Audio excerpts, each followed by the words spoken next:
Hello, ladies and gentlemen. Good morning. You're with Joseph Novichkov, Senior Analyst at GDMFX with today's outlook.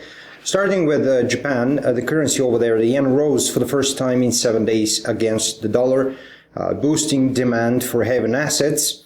Japan's currency strengthened versus all of its 16 major counterparts. The Treasuries also advanced, while futures on the Standard & Poor's 500 index of shares declined. A gouge of the dollar dropped to a two-week high, and of course the yen rose 0.3% to 107.95 per dollar after sliding to 108.35 yesterday, the weakest level since October 8. Now, for the most popular currency for today, according to the data that we're awaiting in about an hour time, the sterling keeping above 1.6 US dollars.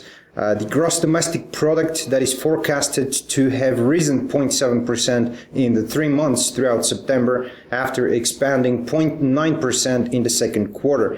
As I mentioned, the data will be released in about an hour time as investors have been pushing back bets on when the Bank of England will raise interest rates after the minutes of policymakers' most recent meeting showed they saw greater risk to UK momentum from a slump into euro area economy.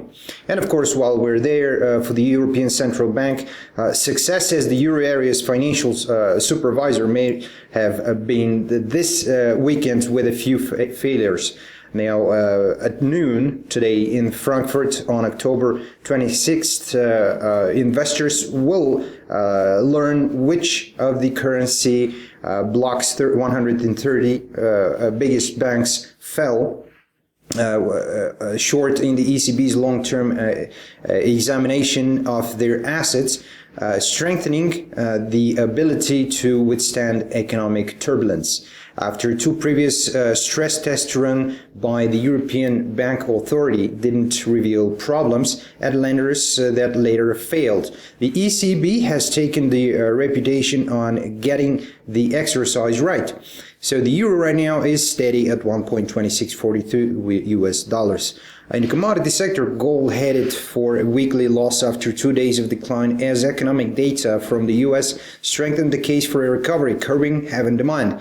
The metal trades at $1,232 an ounce right now from yesterday's close at $1231.84.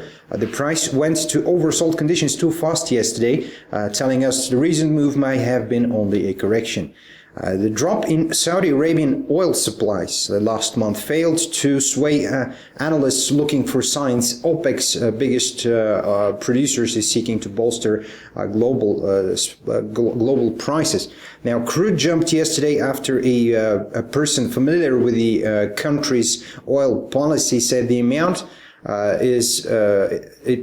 it supplies to markets fell in September by 328,000 barrels a day. The decline is a result of the country's keeping more of its own output to meet rising domestic demand.